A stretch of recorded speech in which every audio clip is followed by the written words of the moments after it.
Samuel Coleman as star of the Dunwich Horror, a suspense play produced, edited, and directed by William Spear.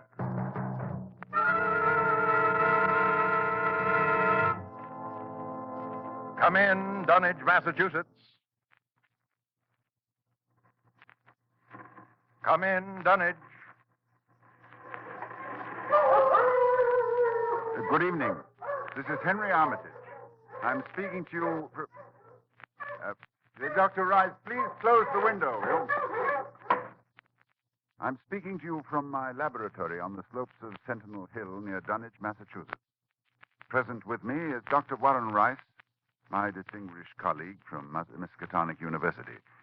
We are now about 100 yards from the summit of the hill, which is crowned by a huge table-like stone set in the center of a circle of stone pillars, a place of prehistoric worship. A moment ago, you may have heard the dogs of Dunwich Township barking, as we have heard them for 3 days and 3 nights. Dr. Rice and I know the horror which their barking portends, but the purpose of this broadcast is to make this unbelievable horror believable to you. I hope for your sakes and ours we are successful tonight. It is the eve of All Hallows.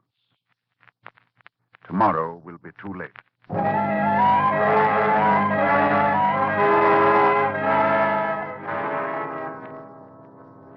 Our time tonight is very short, so I'll speak only of those more recent events which, believe me, may culminate at any moment in a climax too frightful to wholly contemplate. I will begin with the birth of Wilbur Whately.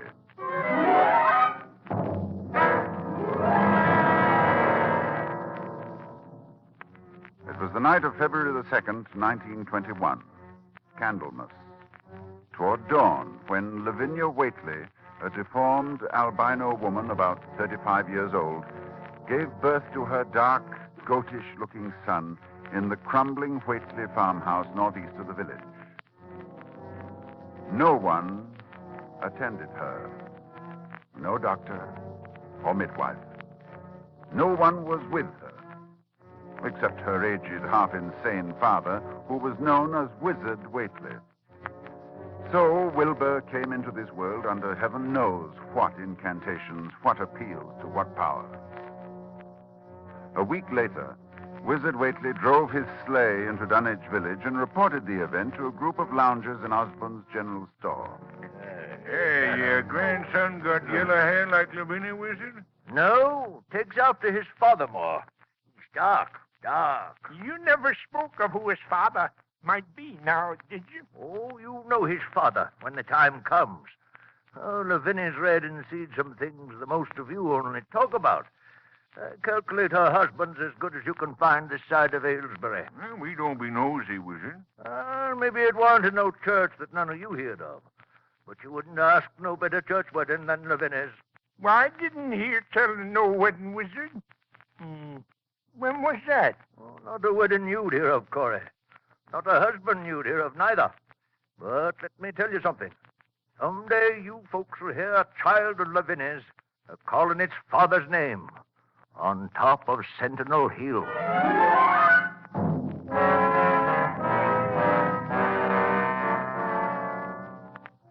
Prophecy? Or idle boasting by an insane old man?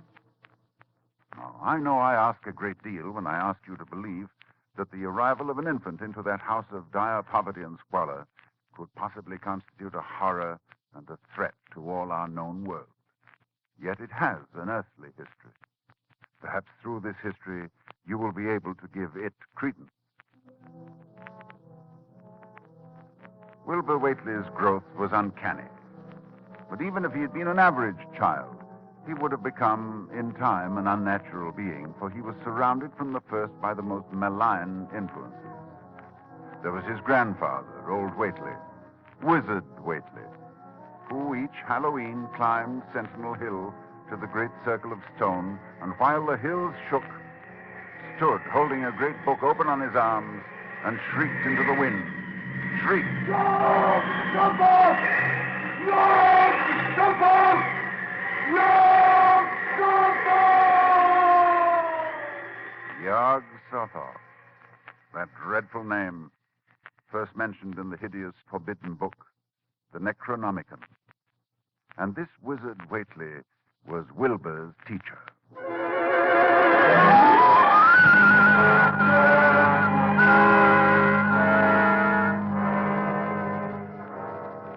The villagers began to notice curious things that were going on at the Whately farmhouse. Soon after Wilbur was born, old Whately began to remodel the house. The abandoned upper story was restored, and all the windows were tightly boarded up. And then, a wizard began to buy cattle in large numbers, both horses and cows. Yet the livestock on the farm didn't seem to increase. Young Lem Brown was one day curious enough to creep close to the house to count the Whately herd. Dr. Armitage, there warn't more'n 12 cows, and them sick. Looked like they had the blight and funny wounds on 'em, like cuts. I heard something, too, in the top part of Wizard's house. Something like water slapping inside, only big like a sea.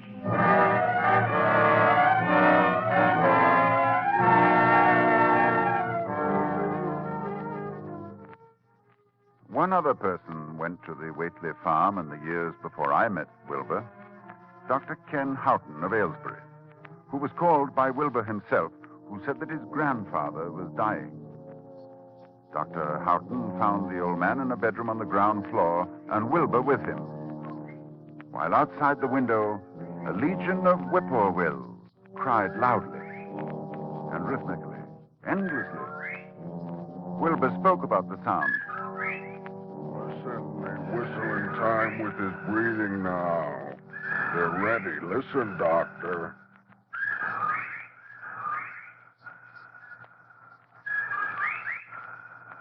They know his soul's going out. They're waiting. Yes, Wilbur, that's an interesting superstition. Late in the year for them, too. And when he goes, if they catch him, they'll keep laughing till break of day. If they don't catch him, they'll quiet down. You mean you believe that... just a minute. I think he's conscious. Yes, the birds changed when his breathing changed. Like I say. Willie! I'm here. More space, Willie. Remember, more space soon. Yes, I'll build it. You grows, but that grows faster. It'll be ready to serve you soon, Willie. I know. But remember, when it's time, you open up the gates to Yog-Sothoth with the long chant, the one on page 7 and 51 of the book. But mind you, feed it enough, 'cause if it gets out before you opens to Yog-Sothoth, it's all over. It's no use. He's going now. He's dead, Wilbur. Listen.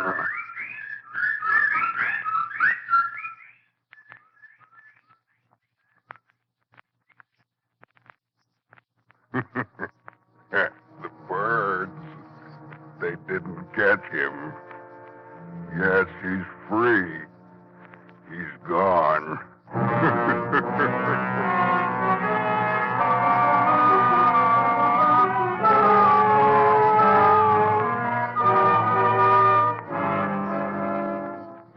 It was the winter following Wizard Whately's death that I first met Wilbur. He came in person to the library at Miskatonic University to consult a copy of the hideous Necronomicon, which was kept there in its Latin version, as printed in Spain in the 17th century. I tell you, when he came into my office, I was appalled at his appearance. 8 feet tall, shabby, dirty, bearded. But I was even more appalled by his voice when he spoke to me. I wrote you a letter a month past, Doctor. I wanted a loan of the book. Well, that's a book that's never loaned from this library. I doubt if it is from any library. Well, I have to see it then. Oh, very well. It's kept right here. As you know, there are only 3 copies of this book in existence. That's why we're careful. Here, you can look at it on this table. Wizard said it would be on page 751. What? What is it you're looking for? The formula, the long chant, the one that opens the gate to Yog-Sothoth.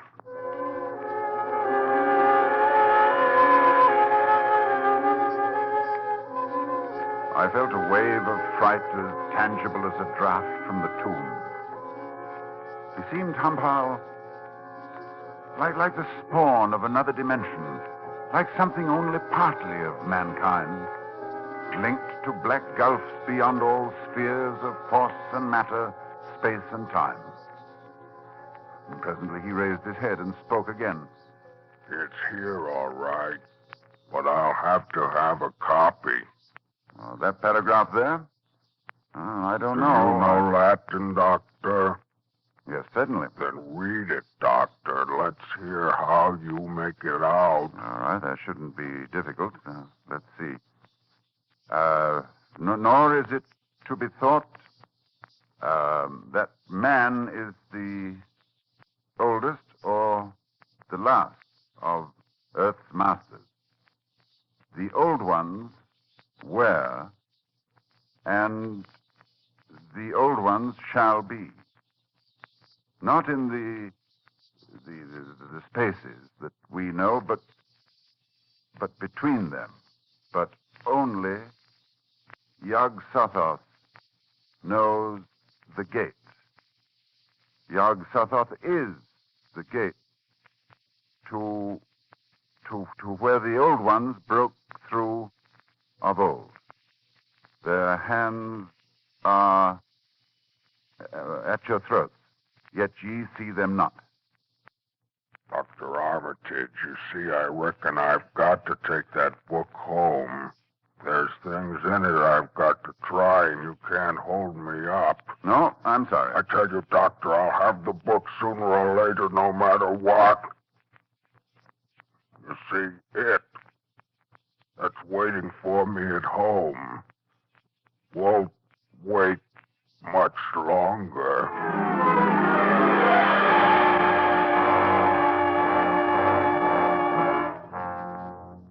It was a week later that I was awakened suddenly by the fierce yelping of the great watchdog on the campus, followed by a sound from a wholly different throat, a scream. And I knew instantly that Wilbur had come back for the Necronomicon. I hastened into my clothes and rushed across to the library where a crowd had gathered before the smashed window of my office. Inside, there was a fearful groaning and growling, and some instinct warned me that what was taking place there was not for unfortified eyes to see. I brushed back the crowd, motioning only to Professor Rice to come in with me. When we opened the study door, Professor Rice screamed. No, Dr. Armitage, no, I can't. Come, close the door. We can't let them see. She's alive, but Lord, what a job that dog's done. Torn him to bits. Oh, it's a horrible sound, that moaning. You suppose we ought to call a doctor? A doctor? A doctor for that? No doctor in the world would know what to do for that. Look, Armitage, it's not human, nor animal. Where did it come from? Can you tell me? Can you tell me what it is?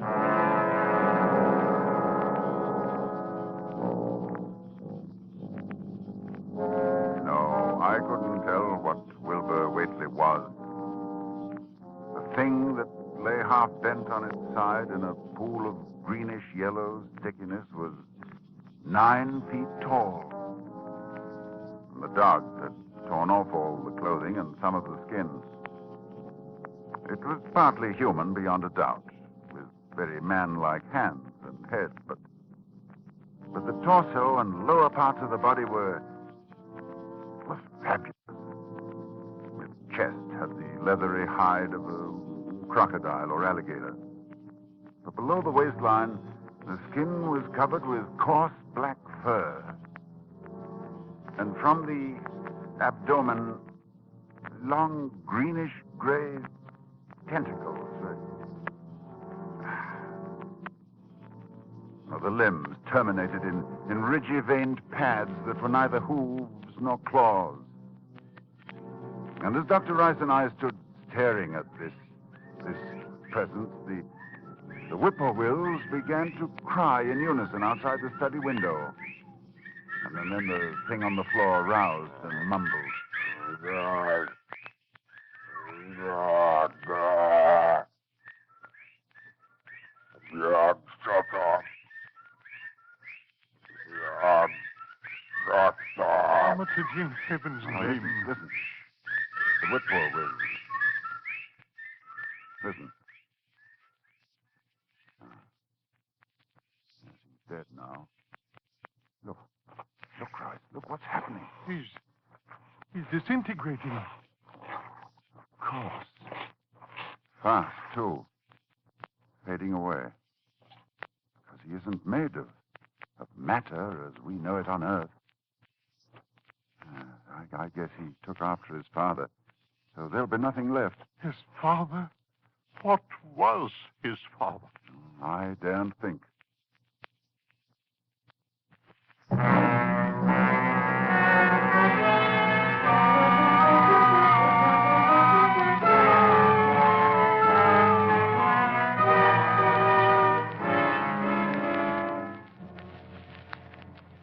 I thought then that what came into our world with Wilbur Whately left with him. I forgot what he himself had told me of it, which was waiting in the sealed house Wizard Whately had built, where the cattle were driven to disappear. But Wilbur Whately left a diary, written in a strange alphabet resembling Sanskrit. And I worked off and on for weeks to decipher it.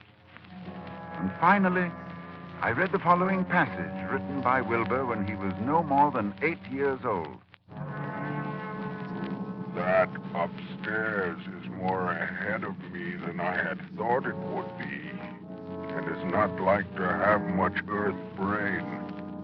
I can see it a little when I make the sign or blow the powder of Ivangatse at it.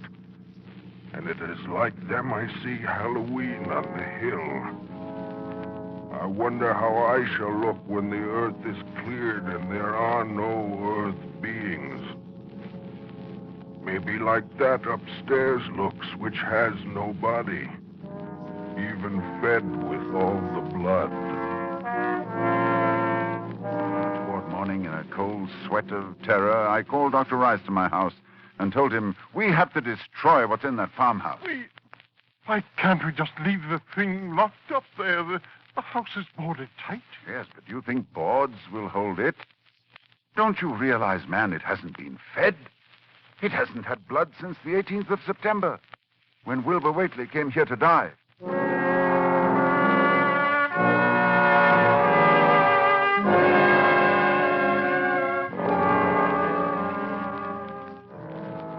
We left for Dunwich that night, and we've been here on Sentinel Hill ever since, working desperately to discover the formula in time. But a week ago tonight, shortly after dawn... Yeah, hello? Dr. Armitage, this is Lem Brown. I was just up beyond the glen, Doctor, looking for cows I lost last night. Yes, Lem? Well, Doctor, something's been there. Smells like thunder, and there's prints in the road. Great round prints, big as barrel heads, like a elephant has been along. Anything else, Lem? That's all I see. Except bushes and trees pushed back from the road like a house was drug along. Did you hear anything? Yes. Long toward morning, I heard a sound over toward Whately's place. A kind of ripping or tearing of wood, like a big box was being opened up. Chancey, you heard it too. Lem, who lives nearest the Whately farm? Why, that'd be Elmer Fry's place. Oh, he's on this line too, isn't he? Hang on and I'll ring him.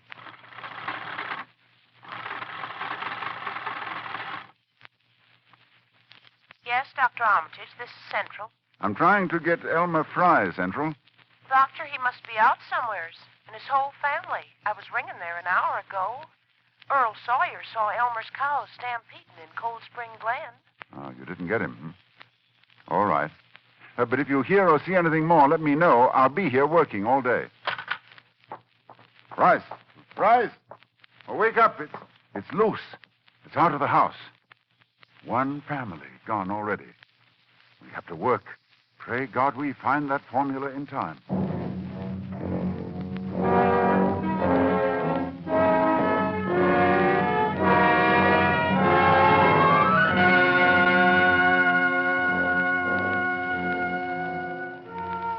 A week since it broke loose. A week of terror and panic here in Dunwich Township.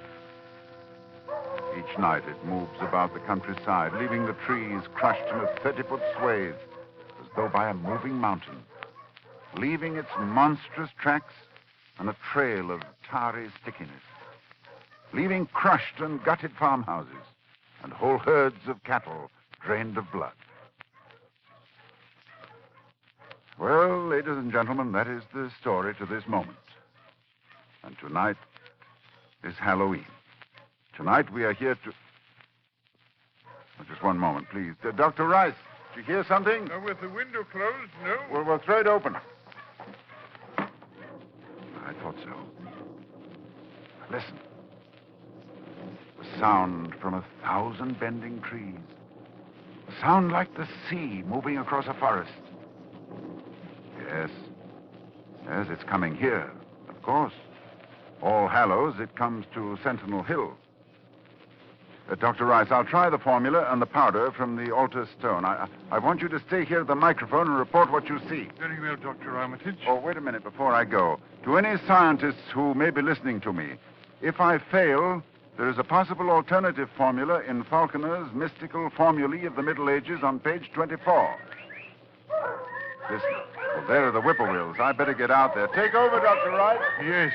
I'll do as well as I can, Armitage. Good luck.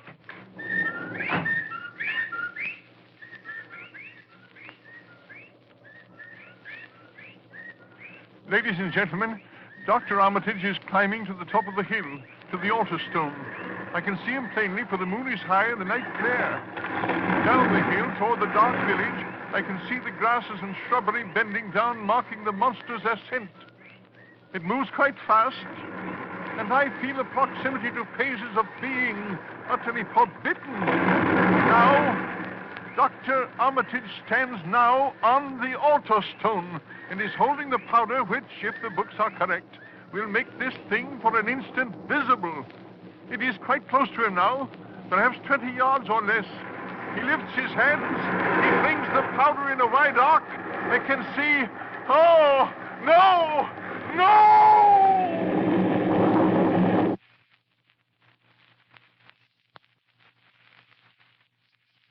Dr. Rice, come in, Dunwich. Ladies and gentlemen, this is your suspense announcer. Due to conditions... Oh, just a moment, please.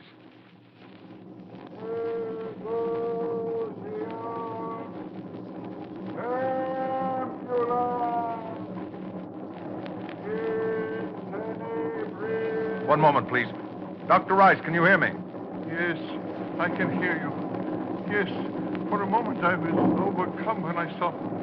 Ladies and gentlemen, perhaps you can hear now the incantation of Dr. Armitage. Listen.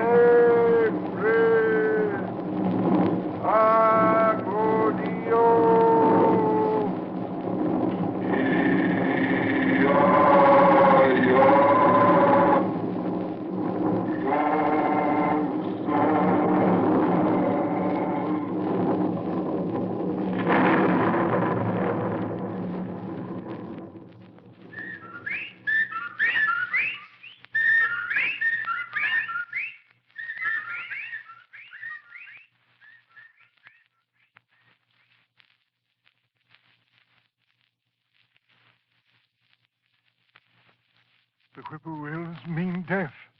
And Dr. Armitage is walking back here now. So we know that whatever it was, it is gone. It is dead. We can be thankful indeed. You see, I saw Dr. Armitage. Yes. Did you see it, Dr. Rice? I saw it, Lord, yes. What did it look like to you? It looked Here. like something made of squirming ropes, but bigger than a barn and shaped, well, like an egg. and dozens of legs, like barrels that half closed when it stepped, and nothing solid about it, and at least 15 or 20 mouths or trunks opening and closing, but what was it? Oh, a kind of force. A kind of force that doesn't belong in our part of space. Did you notice the half face on top? Half face, like a human face. Yes, very large, but yes, quite human. And quite like Wilbur's, like all the Waitley's. Then it was... That's right. It was Wilbur's twin brother. And you saw what 3 weeks' growth had done. And it was the child of Lavinia's who called its father's name on Sentinel Hill, as Wizard Waitley prophesied. You heard it calling, Yog Sotho. Ladies and gentlemen, this night is over. It is All Saints' Day. May heaven bless us all.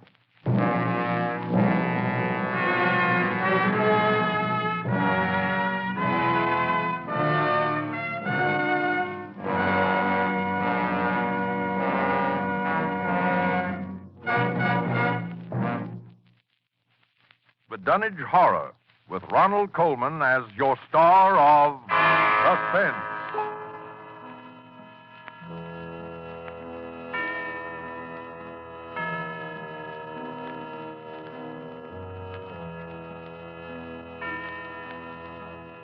This is the Armed Forces Radio Service.